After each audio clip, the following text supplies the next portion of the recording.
इस कहानी का एंड ऐसा है जो शायद आप सोच भी नहीं सकते। इस कहानी में एक माँ है जो भूखी रहकर अपने बेटे को खिलाती रही।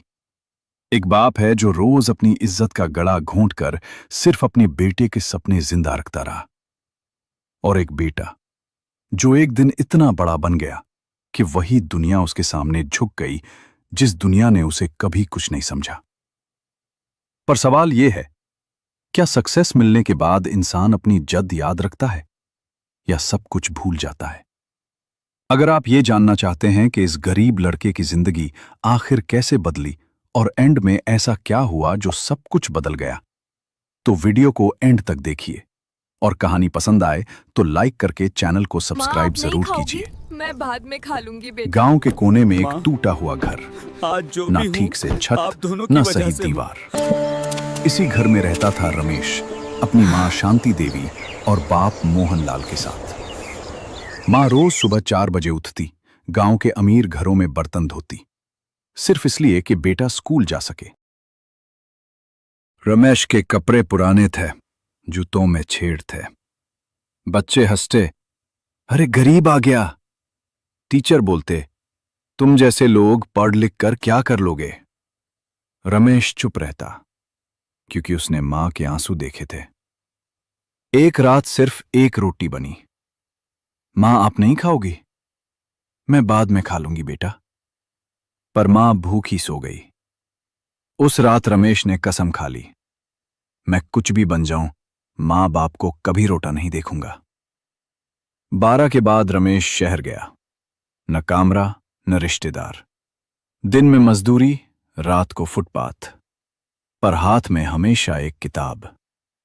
शहर में उसे प्यार हुआ, पूजा। पर जब सच सामने आया, तुम मेरे लेवल के नहीं हो रमेश, वही दिन उसे तोड़ गया, पर झुकाया नहीं। रमेश ने एक छोटी स्किल सीखी। दिन रात मेहनत, 18 घंटे काम, सिर्फ 3 घंटे नींद। सारी दुनिया ने कहा, यह लड़का कुछ नहीं कर पाएगा। 5 साल बाद रमेश एक बड़ी कंपनी का मालिक था। गांव आया तो लोग पहचान नहीं पाए। वही लोग जो कभी हंस रहे थे, आज झुककर सलाम कर रहे थे।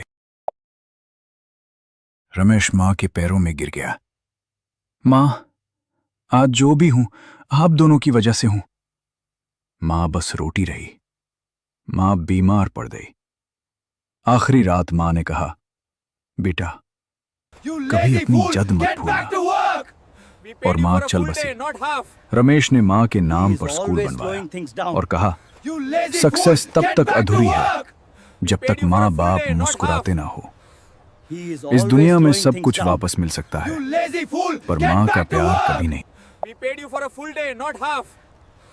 जिस मां ने उसे चलना सिखाया, आज वही मां इस दुनिया में नहीं रही। जिस बेटा ने पूरी जिंदगी मां के लिए सपने देखे, आज वही बेटा खुद को तन्हा महसूस कर रहा है। पर कहानी यहीं खत्म नहीं होती, क्योंकि मां के जाने के बाद इस बेटा की जिंदगी में ऐसे राज खुले जो उसने कभी सोचे भी नहीं थे। अगर आपने पार्ट 01 देखा है तो पार्ट 02 एंड तक देखना, क्योंकि यहीं से कहानी का सबसे गहरा सच शुरू होता है। मां के जाने के बाद घर बिल्कुल सूना हो गया। रमेश रोज ऑफिस जाता, पर मन वहीं अटका रहता जहां मां बैठी रहती थी। रात को वो मां की तस्वीर से बात करता, मैं सब कुछ बन गया मां, पर आप नहीं हो।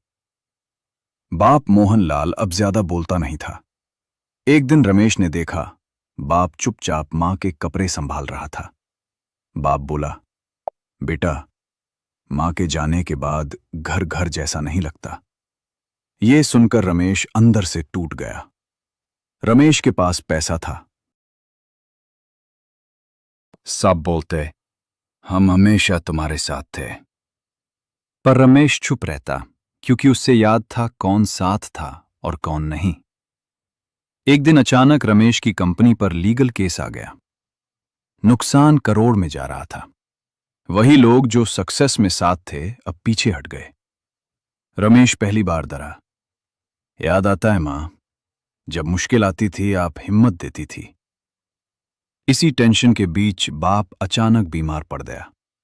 डॉक्टर ने कहा, स्ट्रेस ज्यादा है, उनका ख्याल रखो। रमेश को लगा जैसे जिंदगी उससे फिर से टेस्ट ले रही हो। एक रात रमेश को मां की बात याद आई। बेटा, मुश्किल में भागना नहीं, झुक कर उठना सीखना। उस रात रमेश ने कंपनी बचाने का फैसला किया। रमेश ने अपनी लग्जरी छोड़ दी, अपनी गाड़ी बेच दी, अपनी सैलरी बंद कर दी। एम्प्लॉय से बोला, अगर कंपनी बचेगी तो हम सब साथ बचेंगे। ये सुनकर लोग फिर से उसके साथ खड़े हो गए। एक दिन बाप ने कहा, बेटा, तू बिल्कुल अपनी मां जैसा हो गया है। रमेश रो पड़ा और बाप के पैर पकड़ ली। 4 महीने बाद कंपनी फिर से खड़ी हो गई। मीडिया ने पूछा, इस बार हिम्मत कहां से आई? रमेश बोला, मां बाप से। रमेश ने बाप के साथ गांव जाकर मां की याद में एक हॉस्पिटल खोल दिया और बाप ने कहा, बेटा, आज लगता है तेरी मां जिंदा है। इंसान कितना भी बड़ा हो जाए, पर मां बाप के बिना वो अधूरा ही रहता है।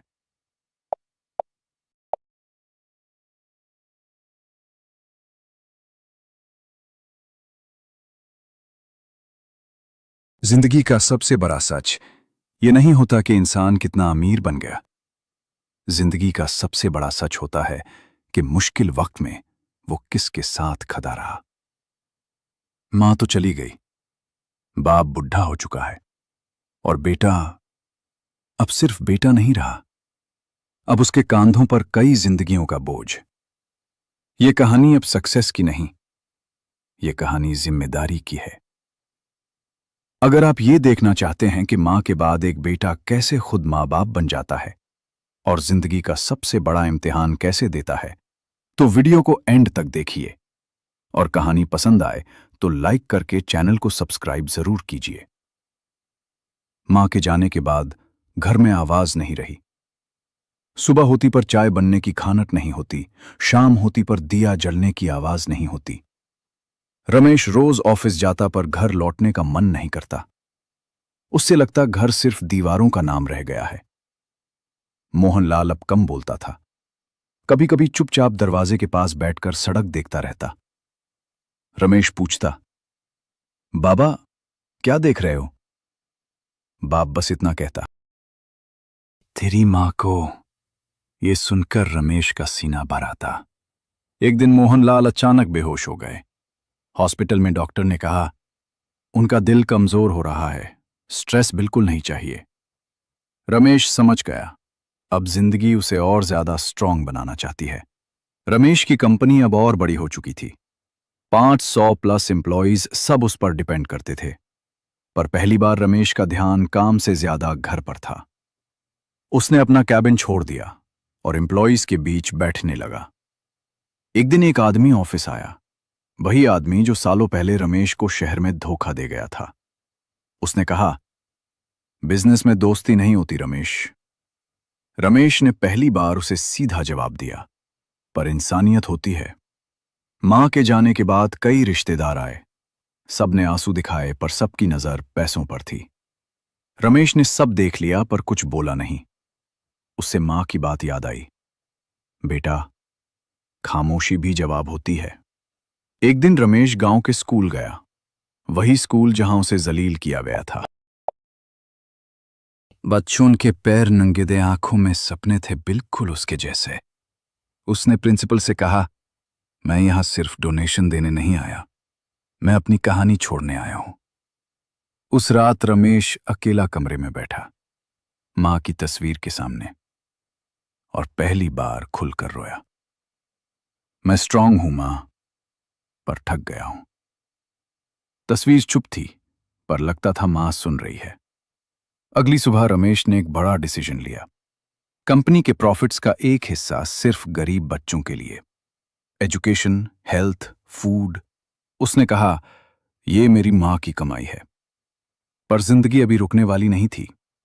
एक ऐसा सच अभी सामने आना बाकी था जो रमेश की पूरी जिंदगी एक बार फिर हिला देगा। अगली सुबह ऑफिस पहुंचते ही रमेश के टेबल पर एक लीगल नोटिस पड़ा था। उस नोटिस में लिखा था, कंपनी के एक पुराने प्रोजेक्ट में फ्रॉड का इल्जाम। रमेश के हाथ कांप गए। उससे तुरंत समझ आ गया ये सिर्फ केस नहीं, ये बदला है।